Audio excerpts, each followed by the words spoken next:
Hello, my name is Abri, and in this video, I'm going to show you how to manually add students to your classes in your Storyboard That Teacher account. First, let's add a class. Starting on our teacher dashboard, let's go over to the left to Classes. Here you have a few options. If you're using Google Classroom, Clever, or another kind of learning management system, you can click the appropriate button up here. That will not only import your class, it will import all your students and automatically roster for you. The other option is to add a class just here in Storyboard That by adding a name,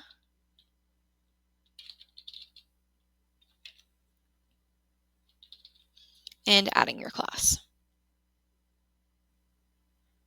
When I'm ready to add students, I can click Invite Students to the right of my class. This will give you a few different options.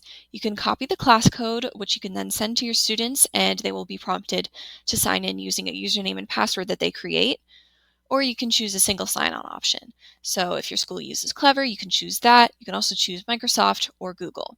Clicking username and password will give you that same sign-on link.